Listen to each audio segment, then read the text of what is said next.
Probablemente por tu vocación de servicio, por tu propósito, terminaste trabajando en recursos humanos y es algo que llena tu espíritu, pero que a su vez van a haber momentos en los que no necesariamente son procesos gratificantes o satisfactorios cuando te enfrentas a problemáticas que inclusive siendo la de RH no puedes resolver. Entonces lo primero es esto de el darte cuenta y aceptar en dónde estás y cuáles son estas situaciones que pueden ser contrastantes, este yin y el yang dentro de tu función de recursos humanos.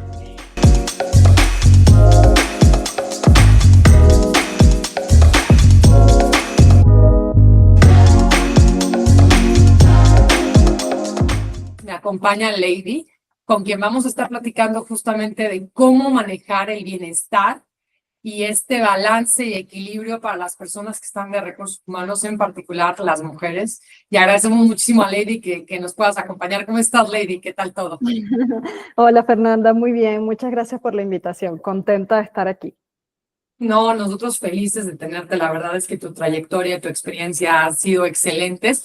Y justo me encantaría empezar por ahí, Lady, para las personas que no te conocen, no saben quién eres, si pudieras platicarnos un poquito más sobre ti, tu trayectoria y obviamente también escuchamos que no eres de México. ¿Qué haces por aquí, por estos países? Cuéntanos. Gracias, Fer. Bueno, una mujer visionaria, soñadora, venezolana de origen. Tengo 10 años viviendo en México, ya nacionalizada, casada con mexicano, mamá de Rafael, un niño hermoso de 3 añitos de edad, y feliz con mi profesión, con mi carrera. Tengo como carrera profesional, soy médico cirujano, tengo una especialidad en salud en el trabajo, un posgrado en gerencia de servicios de salud. Hice mi maestría en seguridad industrial y salud ocupacional y por allí pues me he ido especializando en todos los temas de salud y bienestar integral. Me certifiqué como health coach, como wellness coach en cambio de hábitos. Recientemente estudié recursos humanos en el Tecnológico de Monterrey, administración estratégica para tener un perfil más orientado hacia la generalidad de recursos humanos. Y hace poquito terminé una especialidad en compensación y beneficios siguiendo estas tendencias de todos los temas de bienestar laboral integradas a los programas de beneficios al empleado. Un mini resumen. No, Lady, pues muchísimas felicidades por esa trayectoria impresionante. No sabía yo, por ejemplo, no tenía este dato que eras justamente médico cirujano, pero sin duda alguna todas las aportaciones que vas a tener, las experiencias que has tenido durante toda tu trayectoria laboral nos van a ayudar en este capítulo, ¿no? Entonces, para todas las personas que nos están escuchando, como pudieron ver justamente en el título, estamos hablando de la importancia del bienestar laboral y el balance del trabajo y la vida personal de las mujeres en específico dentro del área de recursos humanos. Entonces, sabemos que las mujeres representan casi el 75% de las personas que trabajan en recursos humanos. Y este capítulo, Lady, va a entender justamente cuál es ese desafío que tienen en específico las mujeres sobre balancear el trabajo y la vida personal. Entonces, cuéntanos cuáles has visto que hayan sido justamente estos desafíos para las mujeres dentro del área de recursos humanos. En mi experiencia, lo que he compartido y colaborado con otras mujeres en este camino, liderando procesos de recursos humanos, hay 2 temas fundamentales. Primero, la carrera, el enfoque que le das a tu desarrollo profesional y tu preparación académica en función de lo que quieres lograr, soñar dentro de tu desempeño en una organización o como freelance, independientemente de cómo estés en el momento de tu carrera profesional. Y el segundo gran reto es el balance que hay con la vida personal y si dentro también de tus planes está el crear una familia, cualquiera que sea la integración de este núcleo familiar, porque sí representa un reto importante el formar un hogar, tener una pareja, si decides tener hijos. Y creo que allí es donde entra la complejidad del desarrollo y crecimiento profesional de las mujeres en el mundo de recursos humanos y en cualquier área de una organización. Claro, es esto que llamamos muchas veces esta parte para las mujeres del segundo turno, ¿no? Entonces, estamos trabajando por la mañana, pero por la tarde o por la noche tienes que llegar, ver que si tienes niños que han hecho la tarea, que tu casa esté recogida, etcétera. ¿Eso es algo que sigues viviendo hoy en día, que ves que las mujeres viven esta parte del segundo turno o has visto alguna evolución con respecto a concepto que tenemos. Uf, no, lo sigo viviendo en carne propia todos los días de mi vida. Todo lo que se ve en redes sociales de las mujeres líderes y exitosas que detrás también tienen una red de apoyo, su familia y responsabilidades en el hogar, es real, sí existe ese famoso segundo turno donde te tienes que pasar el switch y cambiar la cachucha, como dicen acá en México, de ahora voy al rol de esposa, de mamá, de responsabilidades del hogar. Es retador, pero no es imposible, sobre todo si tienes herramientas y metodologías que te acompañen para poder tener ese balance y claridad de cuándo termina tu jornada laboral y tu responsabilidad dentro de la empresa y cuándo debes asumir al 100% y entregarte con cuerpo, mente y corazón a tu rol en el hogar. No es un mito, es una realidad, a todas nos cuesta, yo creo que nadie tiene la verdad absoluta o el secreto mágico de cómo lo haces, pero sí pudiera compartir herramientas que a mí en lo particular me han funcionado y que puedo dar fe de que ese anhelado balance entre la vida personal y el trabajo sí existe y sí es posible lograrlo. Me encanta, sin duda alguna ahorita vamos a ir a esas herramientas y esos tips que les vamos a poder dar a todas las mujeres que nos están escuchando de esta parte de segundo, de cómo evitar este tema del segundo turno, sabiendo que va a existir, que lo vas a tener, ¿no? Cómo podemos facilitarles la vida. Pero me encantaría que todo esto que nos estás platicando, tú has estado como responsable de Latinoamérica, ya llevas viviendo 10 años en México, pero bueno, vienes de Venezuela. ¿Tú sí ves un cambio cultural sobre qué papel tienen las mujeres o los roles de las mujeres que trabajan, ya sea recursos humanos o en otras áreas, dependiendo del país del que estés hablando? Por aquí puedo ser un poco cuestionada, pero la realidad es que sí, he tenido la oportunidad de trabajar desde Venezuela y desde acá, desde México, con más de 12 países de Latinoamérica. Y definitivamente sí existen diferencias culturales importantes entre los roles que existen en el hogar y también en el trabajo. Es muy cuestionado que una mujer líder que sea madre, esposa, diga a las 5 de la tarde o 6 de la tarde, lo siento, disculpen, sé que hay tales y cuales temas, pero igual los puedo resolver mañana a las 8 o 9 de la mañana, ya me toca ir a la casa. Sin embargo, un hombre se queda corrido, en algunos casos no voy a generalizar porque sí hay excepciones, pero culturalmente varía de país en país. Puedo comparar perfectamente las culturas entre Venezuela y México. Venezuela es una cultura de mucho matriarcado, donde las mujeres somos de armas tomar y llevamos las riendas del hogar y tenemos compañeros que son una lucha hombro con hombro. No quiero decir que México no sea así, porque yo he tenido la fortuna y he compartido toda mi proyecto de familia con una pareja que tenemos un rol de corresponsabilidad al 100% cada uno, mi esposo en su paternidad y yo en mi maternidad, pero sí se notan esas diferencias donde la mujer es la que se encarga de todas las tareas y las labores del hogar, más el trabajo, en el caso de las mujeres que están empleadas, y los hombres pues dedican la mayoría del tiempo a su desempeño laboral como proveedor de un hogar. Nuevamente, no quiero generalizar porque sí existen excepciones, pero sí hay unas diferencias culturales importantes dependiendo del país en donde te desempeñes. No, y creo que esto que mencionas, Lady, sobre la generalización, creo que lo sabemos. Todas las personas somos distintas, cada persona tiene una circunstancia, una situación distinta, pero la intención justamente de estas sesiones es poder hablar de una realidad que existe y cómo podemos enfrentarnos a ella independientemente de que no sea el general. Entonces creo que identificar que efectivamente las mujeres tienen un segundo turno, ¿no? Que normalmente está más aceptado que si directamente lo tuviera el hombre, reconocer lo que tú estás platicando, en qué momento dejamos un poco atrás el trabajo, hacemos el corte, pasamos a esta fase de mujer, ama de casa o madre, o bueno, cualquiera de los roles que tengamos dentro del hogar, creo que es interesante tenerlo, ¿no? Entonces, esos son un poco los desafíos, o sea, estamos viendo que sí existen diferencias, sí es complejo tener este balance vida-trabajo, pero me encantaría entender el impacto que tiene este equilibrio, otra vez, sobre todo en las mujeres que trabajan en recursos humanos. Pensemos que el equipo de recursos humanos es normalmente quien recibe, pues los problemas tienen que estar ahí presente, es mucho más normal que vayan a las oficinas para convivir con las personas, etcétera, y de repente dejamos un poquito de lado que esas personas también necesitan tener un bienestar y un balance de vida. Entonces, ¿cuál crees que es el impacto que tiene si una persona de recursos humanos no logra este equilibrio en particular, por ejemplo, si es una mujer?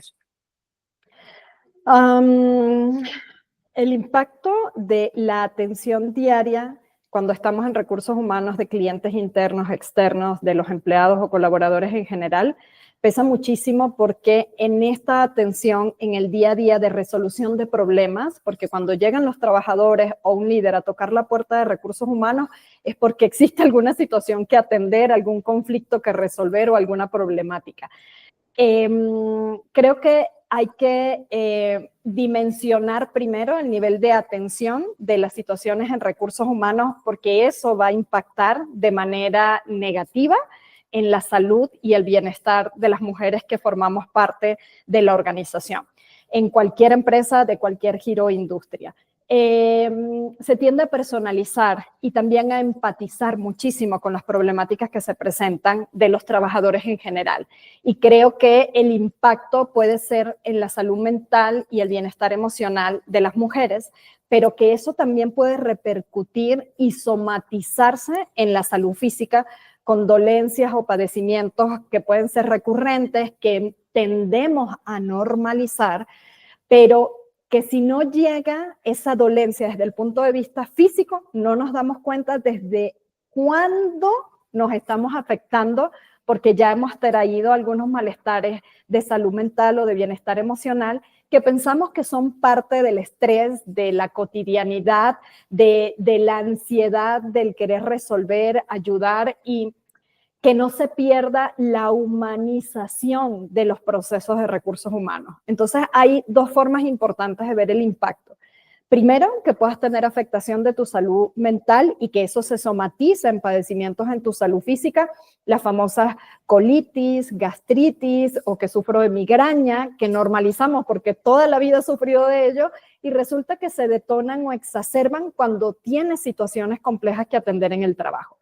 Y la segunda parte es cuando ya empiezas a despersonalizar tu tarea y tu función dentro de recursos humanos, que ya los procesos de trabajo lo ves como algo meramente transaccional, donde pierdes la empatía y esa capacidad de socializar y ya te empieza a dar algunas señales de que pudieras estar en burnout, el famoso síndrome de quemado por sobrecarga de trabajo, por estrés laboral, porque existen situaciones que no se puedan resolver con base en las herramientas que tú tengas para atenderlas. Entonces, es como el impacto varía, la dimensión de los problemas pueden afectar en mayor o menor medida, pero básicamente es en temas de salud mental y salud física. Entonces, justo te iba a preguntar, Lady, por esas señales, ¿no? ¿Cómo el equipo de recursos humanos, cómo el equipo de liderazgo puede darse cuenta de que tiene personas dentro del equipo de recursos humanos, en particular mujeres, que están ya cayendo en este burnout o este agotamiento? Creo que lo que platicabas, que eso lo hemos visto siempre, o sea, la colitis, la gastritis y los dolores de cabeza ya los tenemos completamente normalizados, ¿no? Que la gente sepa que no es así, no debería de ser así, no deberíamos de sufrir de colitis diaria, entonces eso es un síntoma. Pero me parece muy interesante esto que platicabas. El equipo de recursos humanos tiene que empatizar, ¿no?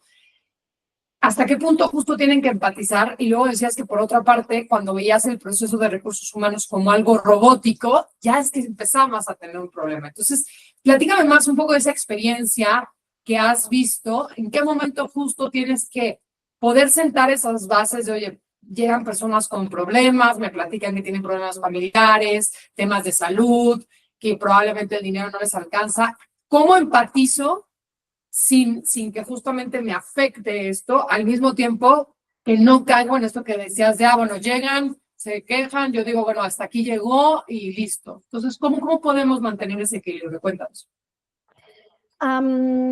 Creo que hay dos formas de verlo. Uno es desde el punto de vista del empleador, de la organización y los mecanismos que tenga para la detección de estrés laboral o de situaciones de riesgos de burnout. Para eso existen herramientas y metodologías que con cierta frecuencia o periodicidad se deben implementar por los equipos de las áreas laborales, de salud y bienestar en el trabajo y también por el equipo de desempeño y talento, que existen sesiones de 1 a 1 donde se hace parte de las evaluaciones de desempeño, estos espacios de feedback para entender y conocer cómo se están sintiendo tus líderes o tu equipo de recursos humanos en sus procesos del día a día y sobre todo en este nivel de atención que tienen que dar a los trabajadores y a clientes internos y externos. Esto es desde el punto de vista laboral u organización, la visión y la lupa que deben de tener los líderes tomadores de decisiones sobre los equipos de trabajo. Y por otro lado está la persona. Como, hablando de la mujer, como nosotras también, primero debemos aceptar que la profesión y el trabajo que elegimos siempre vamos a estar en contacto con el otro.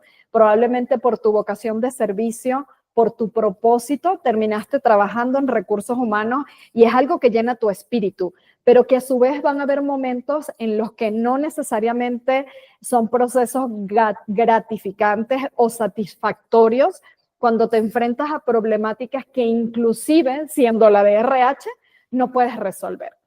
Entonces, lo primero es esto de el darte cuenta y aceptar en dónde estás y cuáles son estas situaciones que pueden ser contrastantes, este yin y el yang dentro de tu función de recursos humanos. Y la segunda parte es no personalizar. Entender que los problemas no los podemos tomar para nosotras mismas, no es establecer una coraza o poner una barrera y que me vuelvo tipo robot o impersonal ante una situación, que podemos empatizar, ofrecer las herramientas y recursos para resolver los problemas, pero no llevárnoslo a título personal. Porque cuando absorbes todo aquello que no tienes bajo tu control, definitivamente eso va a afectar tu salud y tu bienestar. Para ello es importante que tengamos conciencia del autocuidado, que tengamos conciencia de qué tanto nos conocemos para tener qué competencias me ayudan a poder salir de estas situaciones que no puedo controlar y qué áreas de oportunidad. Voy a poner un ejemplo de mi parte cuando no puedo resolver algo y sé que estoy afectando a un trabajador o un grupo de trabajadores porque no he podido resolver esa situación, busco la manera de resolver primero hacia mí, que no todo está bajo mi control. Que esta frustración que puedo sentir no me la tengo que llevar a la casa, que es algo que tengo que tratar de dejar en el trabajo, pero tampoco me disocio porque somos una sola persona, dentro y fuera de la organización. Entonces, ¿cuáles son mis competencias que me ayudan y mis habilidades a resolver y enfrentar las situaciones del día a día? ¿Y cuáles son las áreas de oportunidad que pueden afectar y mermar mi situación personal, mi salud y mi calidad de vida? Y buscar ayuda con un profesional de la salud, tomar terapia con un psicólogo, pedir apoyo con un coach si hace falta en el trabajo o también a título personal. Pero creo que es hacerse responsable del autocuidado. No sé si con eso, Fer, respondía a la... 100%, porque, y creo que de aquí vamos a derivar justamente en estas dos vertientes, o sea, estamos hablando otra vez del balance vida-trabajo, ¿no? Y de repente queremos achacarle ese balance vida-trabajo únicamente al trabajo, o sea, ¿no? Entonces, queremos que nuestro líder nos facilite absolutamente todo, que la compañía siente unas bases, pero qué interesante es esto que estás platicando de, también tú te tienes que conocer, también tienes que saber si tú estás poniendo los límites necesarios, si tú estás seteando justamente esta parte mental de decir qué puedo hacer, qué no puedo hacer, qué puedo trabajar. Esta parte creo que me interesa muchísimo y es la que me gustaría justamente ahondar más los tips que nos estabas dando. Entonces, hablabas de conocerse, ¿no? O sea, creo que todo este tema de bienestar, este tema de, otra vez, balance vida-trabajo, es algo relativamente nuevo, no es algo que lleva mucho tiempo, es algo que es nuevo. Cada vez lo estamos involucrando más en nuestro día a día. Tú que has podido trabajar con distintos equipos, con distintas personas, con mujeres dentro del equipo de recursos humanos, ¿crees que de verdad nos conocemos o necesitamos todavía andar un poquito más y probablemente empecemos por ahí de, o sea, ese sería el primer tip, conozcámonos más? ¿Cómo has visto esa experiencia? Sí, es un tema que ha tenido muchísimo auge en los últimos años, sobre todo detonado de la pospandemia, y me encanta ver que a nivel laboral son temas que ya están sobre la mesa, no solamente en el equipo de recursos humanos, sino que ya vas a un foro o a un congreso y ya empiezas a escuchar a un CFO o a un CEO hablando del tema de bienestar en la compañía, y también ellos tratando de ser ejemplo o modelar con el ejemplo de que puedes ser una persona exitosa, pero cómo has ido cuidando de ti para no caerte en el camino y que el éxito no merme tu salud y tu calidad de vida. Entonces, el tema de autocuidado parte de dos premisas fundamentales: el autoconocimiento y la autoconciencia. Si yo no me conozco, no sé cuáles son mis capacidades, mis habilidades y mis virtudes, y no sé identificar cuáles son esas áreas de oportunidad, cuáles son esas dolencias o esas debilidades que tengo, difícilmente voy a poder tener herramientas básicas para cuidarme. Y eso es hacerte consciente, es donde entra la autoconciencia. Si yo me conozco y soy consciente de qué debo trabajar, qué debo mejorar y en dónde me debo enfocar, cuando voy a plantear cuáles son mis pilares del autocuidado, se va a hacer mucho más sencillo implementar cualquier hábito para mejorar tu calidad de vida. Esa es la premisa cuando queremos implementar hábitos saludables para vivir un estilo de vida que sea pleno, que no quiere decir que nunca nos vayamos a enfermar, porque somos seres orgánicos, no somos inorgánicos como una máquina, y sin embargo, las máquinas sin el debido mantenimiento y servicio se dañan. Por lo tanto, al ser individuos orgánicos, siempre estamos propensos a una enfermedad. ¿Qué ocurre si te cuidas, si implementas hábitos saludables y tratas de vivir un estilo de vida saludable acorde a tu situación, a tu ciclo de vida en ese momento? Puede ser mucho más fácil que al momento de enfermarte te recuperes rápidamente o que no tengas un detrimento de tu salud de manera frecuente o repetitiva ante situaciones de estrés. Este tema del autocuidado te da las bases para todo, Fernanda. Si tú sabes cuáles son tus necesidades, puedes implementar una rutina de hábitos saludables que te ayude a vivir en bienestar y que puedas prevenir enfermedades, inclusive hereditarias. Aquí empezamos a hablar de otros conceptos como la epigenética, pero yo te puedo afirmar, tengo 43 años de edad, no me da pena decirlo, yo soy hija de padres con enfermedades crónicas, metabólicas, cardiovasculares, obesidad, entre otras cosas, y yo a mis 43 años no tomo ningún medicamento ni padezco de ninguna enfermedad crónica hasta el momento, tratando de vivir una vida plena, con hábitos saludables, con un estilo de vida alejado de vicios, teniendo hábitos como el dormir mis 7 horas, inclusive siendo mamá de un niño de 3 años, teniendo un empleo formal donde tengo una agenda llena, estudiando, compartiendo tiempo de calidad con mi pareja y con mi familia, porque sí es posible basándote en la organización e implementando hábitos y rutinas que funcionen para ti, según tu condición de vida. Que me encanta. Mira, yo también tengo una hija de 3 años, así que ya también otra cosa que compartimos, hija de 3 años, full time. Creo que este tema que dices del autocuidado me parece, o sea, el autocuidado con el autoconocimiento me parece el primer tip que le vamos a dar a todas las mujeres, justamente, independientemente de que sea en el área de recursos humanos o no, aunque esto está dirigido a recursos humanos, es conózcanse, sepan en qué tienen que trabajar, porque eso también les va a permitir, pues, tener un mejor balance vida-trabajo. Ahora, hay una cosa que es pregunta directa, no se lo habías mencionado antes, pero sí me interesa conocer tu opinión. De repente hablamos mucho de la desconexión, ¿no? O sea, como de compartimizar el de estoy en el trabajo, entonces soy lady de trabajo y solamente funciona así, luego llego a mi casa y entonces soy mamá y luego soy estudiante. ¿Eso se puede o más bien tenemos que entender que no existe una desconexión completa o constante y entonces más bien trabajemos justamente con cómo lograr, tener una mejor relación vida-trabajo, pero sabiendo que siempre van a existir esas conexiones? ¿Cuál es tu experiencia? ¿Cuál es tu opinión? Sí. Mira, no existe la verdad absoluta en ese sentido y creo que todas van a hacer match con esto que voy a decir. La desconectividad absoluta y el disociarte entre que eres mujer, mamá, esposa y trabajadora no existe. Somos una sola persona y creo que lo primero que tenemos que integrar en nuestro mindset es la mentalidad de que soy todo en una misma persona, pero que para cada cosa hay un momento y hay un lugar. Definitivamente en la jornada laboral, en este momento en mi oficina, soy lady en mi rol de empleada, de trabajadora, de líder de un área, con una responsabilidad que tengo en un horario laboral.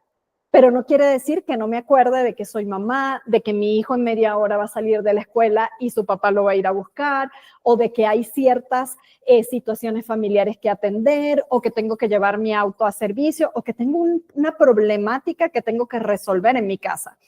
Pero hay que establecer estas reglas del juego para ti misma. Esa sería mi recomendación fundamental.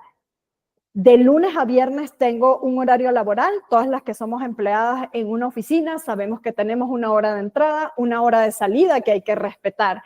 Y tratar de desconectarte de los pendientes del trabajo cuando ya vas en camino a tu casa. Porque al llegar a la casa, si eres esposa, si tienes hijos, te vas a dedicar a tu rol de familia y es difícil desconectarse del teléfono, pero si estableces límites claros para ti misma y también para tus clientes internos y externos, sí logras esa desconectividad.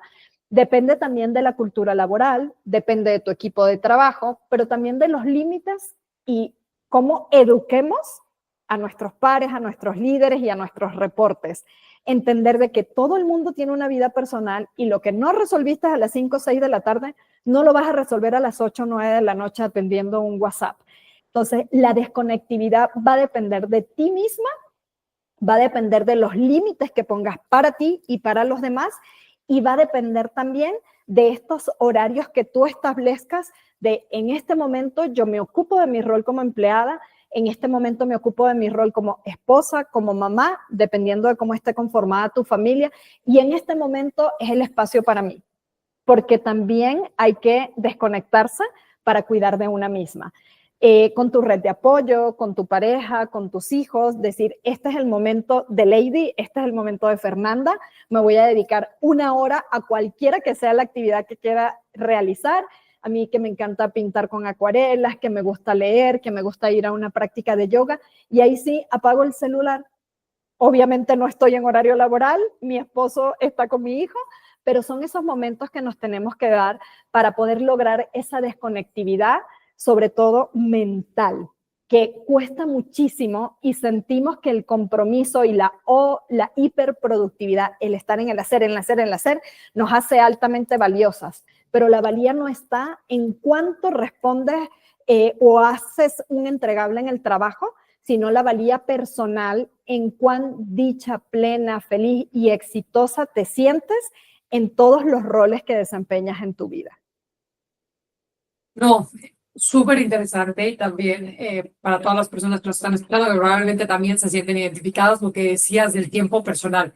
A veces como mujeres nos limitamos ese tiempo personal porque dices, no, tendría que estar trabajando, tendría que estar más tiempo con mis hijos, tendría que cuidar más esto, tengo esta responsabilidad, pero es muy importante cuidarnos a nosotros mismos y darnos ese espacio, ¿no? Y permitirnos darnos ese espacio.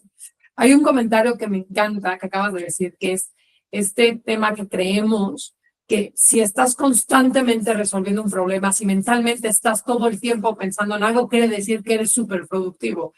Y que si haces una pausa para descansar, para respirar, para meditar, en realidad estás perdiendo el tiempo y tendrías que estar haciendo otra cosa, ¿no? ¿Has encontrado alguna técnica específica para ti? O sea, tú ya leí, no sé, meditación, justamente el tema que decías de yoga, que podríamos pasarle como un tip a todas las mujeres que nos están escuchando, justo para poder hacer ese clic y decir, voy a tomar un momento, voy a respirar y voy a concentrarme en lo que estoy haciendo, ¿no?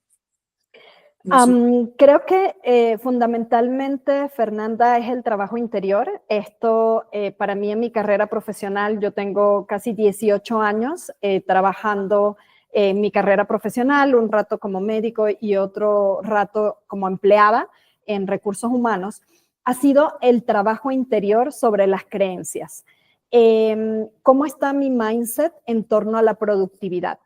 Y esto ha sido de la mano de terapeutas, de psicólogos y profesionales de la salud que en el camino me han ayudado a entender que mi valía personal no está basada en el hacer, hacer, hacer, y mientras más productiva, más exitosa o más comprometida con mi trabajo. Otra de las cosas que me ha ayudado muchísimo es la práctica de la atención plena, el estar presente en el aquí y en el ahora, y tratar de entrenar la mente, que cuesta mucho, pero que se puede lograr con la meditación. El año pasado hice un programa de atención plena y de práctica de meditación que me ayudó muchísimo a entender que nuestra mente por default constantemente está generando pensamientos y que podemos estar rumiando en el pensamiento de una tarea, de un pendiente, de un entregable, y en esta mentalidad del que si estoy sin hacer nada, no soy productiva y no voy a ser exitosa. Y es trabajar en ti misma, en estas creencias y en el cambio de mentalidad de que no necesariamente estar constantemente generando tareas y entregables te va a hacer más exitosa o productiva. Dos recomendaciones que doy: trabajo interior de la mano de un psicólogo, de un profesional de la salud mental. Y la segunda, incorporar en tu vida diaria la práctica de atención plena o el mindfulness y la meditación. 5 o 10 minutos de meditación diaria para iniciar el día y antes de dormir. A mí me funciona muchísimo y me apoyo con todas estas herramientas digitales que tenemos a la disposición. Empezar el día con una meditación que me acompaña de alguna reflexión para poder establecer mis objetivos diarios, tanto de trabajo como de mi rol en el hogar, pero también de mi autocuidado. Creo que serían básicamente esas dos recomendaciones. Ay, qué importante eso que mencionas. Justo me pasó también a mí hace poco, estos días que tuviste mucha carga de trabajo, mucho estrés, y justo antes de irte a acostar te notas tú misma ansiosa, o sea que dices, no voy a poder dormir.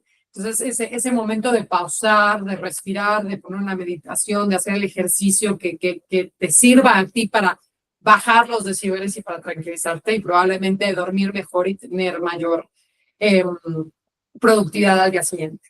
Para regresar un poco, Lady, creo que lo que nos están escuchando, las personas que nos están escuchando, otra vez hablábamos del balance vida-trabajo. Entonces estamos hablando de, primero, conócete, que sepas tú, que puedas poner esos límites, que puedas buscar esas herramientas que te permitan a ti organizarte mejor, ser más productiva. Eso es básico, ¿no? O sea, creo que es súper importante.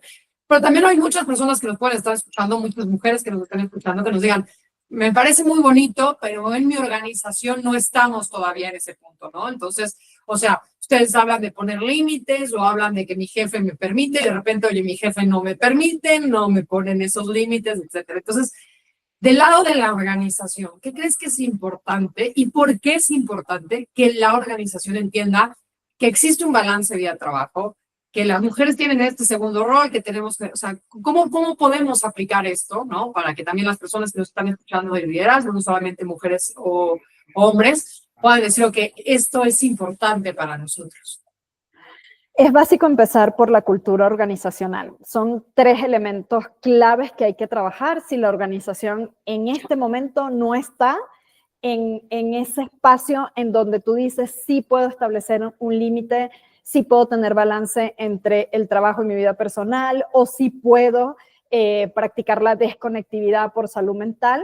Creo que lo fundamental es trabajar la cultura organizacional, eso es clave. Lo segundo, trabajar en el liderazgo y en estas competencias y habilidades blandas que deben de tener los líderes o que debemos de tener todos los líderes, y cómo hacernos conscientes de que vivir en bienestar es posible y que de igual manera se pueden lograr los objetivos del negocio. Y el tercero es establecer una estrategia que se acompañe de un modelo de bienestar y beneficios al empleado que esté ad hoc a las necesidades de los colaboradores, que todos los colaboradores se sientan escuchados y atendidos, porque puedes poner un programa o una iniciativa, pero esto no hace match con las necesidades y los requerimientos de los empleados, difícilmente va a ser un programa exitoso.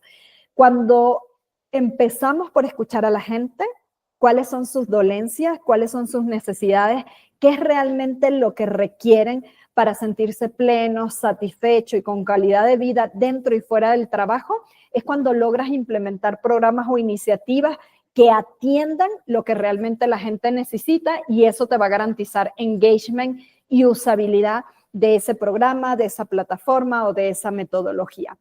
Pero tú puedes poner cualquier programa a la disposición de los empleados y con base en sus necesidades, pero si el equipo de liderazgo no ha sido la primera persona en quien has implementado estas iniciativas y no se han convertido en estos embajadores, voceros, role model, o estos champions del bienestar, va a estar mucho más complicado de que esto se haga exitoso en el trabajo, en la empresa. Entonces son 3 cosas a trabajar: cultura, liderazgo y modelos y programas de bienestar y beneficios al empleado acorde a las necesidades de los trabajadores. Me encanta. Y Lady, específicamente, ¿tú has tenido oportunidad de implementar estos programas? O sea, inclusive hoy tienes un título de Wellness and Benefit Manager justamente dentro de la compañía, dentro de Chubb. Cuéntale a las empresas, a las personas que nos están escuchando, ¿por qué es importante? O sea, justamente, ¿qué beneficios has visto tú tangibles en la empresa una vez que logramos justamente, como dices tú, encaminar estas tres rubros a que las personas estén mejor? ¿Por qué para la compañía es conveniente, más allá de decir, hago un check y ya está? En mi experiencia laboral, es un antes y un después. Cuando tú partes de un diagnóstico organizacional y entiendes a través de cualquier herramienta de las que tengas, encuestas de clima, algún tipo de diagnóstico de bienestar o de salud organizacional, y entiendes la necesidad del colaborador, implementas programas o iniciativas con base en las dolencias y necesidades de los colaboradores, los resultados a través de tus KPIs o indicadores lo muestran. Tiene que estar siempre acompañado de medición. Cuando tú implementas un programa partiendo de un diagnóstico y tienes claridad de cómo vas a medir los resultados y el impacto en la gente, puedes mostrar ese antes y el después. Cómo se ve reflejado en la productividad por áreas específicas del negocio o de la organización, cómo esto te aumenta la satisfacción, el sentido de pertenencia y el engagement de los empleados en todos los temas de cultura, de bienestar y de beneficios, y también cómo esto está disminuyendo o reduciendo la tasa de ausentismo y de presentismo laboral. Es fácil verlo a través de indicadores, pero también cuando conversas con la gente, cuando tienes este tacto de que recibes mensajitos, correos electrónicos o en un town hall o en una junta de equipo, puedes ver cómo la gente se siente atendida y escuchada y que los programas y beneficios que estás implementando pueden mejorar la calidad de vida inclusive hasta de sus familiares. Hay muchas iniciativas que son extensivas al núcleo familiar de los colaboradores y eso lo valoran muchísimo. Que no sea solamente las herramientas del trabajo o lo que vives dentro de las instalaciones de la empresa, sino también cómo esto el colaborador se lo lleva a su hogar, a su casa. Y sí lo he visto en los diferentes giros de industria donde lo he estado trabajando. En Chubb tengo poquito tiempo, recientemente acabo de cumplir 7 meses en la organización y estamos en esta fase de entendimiento de las necesidades de la gente, del diseño y de la implementación de la estrategia, y por ahí ustedes nos van a acompañar a materializar muchísimas de las iniciativas y programas que traemos. Sí, no, definitivo. Muchísimas gracias, nosotros felices de acompañarlos. Qué importante esto que acabas de decir, de uno, acabas de entrar a la empresa, pero también llevas 7 meses de este análisis, ¿no? O sea, es importante también entender que el bienestar, el cambio, el lograr este ajuste entre las organizaciones lleva tiempo, no es una cosa de, entro, no, entro. No solo de un día para otro, no vas a llegar con un modelo de bienestar de cualquiera de los que existen a nivel mundial con diferentes corrientes o metodologías, sino que tiene que haber un proceso consciente de identificar y de diagnosticar para decir, ok, de todo esto que existe en la industria, en el mercado o en las tendencias, esto es lo que va a servir para mi grupo de colaboradores. E inclusive entre áreas de negocios o departamentos puede variar el enfoque también. Claro, y ya poco antes de terminar, estas tendencias que estás viendo dentro del mercado, lo que platicabas, no solamente dentro de la industria, sino dentro de los foros, etcétera, ¿Qué tendencia crees que es la que va a marcar este 2025, 2026? Nosotros vemos mucho el tema de salud mental, ¿no? Pero no sé qué hayas podido observar tú. Hace poco me reunía con algunas consultoras para ver el tema de tendencias y hallazgos que hay de diagnósticos que se hacen tanto de empresas del giro financiero, aseguradoras, como de otro tipo de industrias, manufacturas, retail, etcétera. Y te vas a sorprender, pero por encima de la salud mental se está priorizando el bienestar financiero. El implementar prácticas, programas, iniciativas, capacitaciones o formación que ayuden a incrementar el índice de alfabetización financiero de los empleados. Te sorprenderías que independientemente del nivel organizacional de un empleado, pueden existir las mismas carencias o necesidades de manejo de finanzas.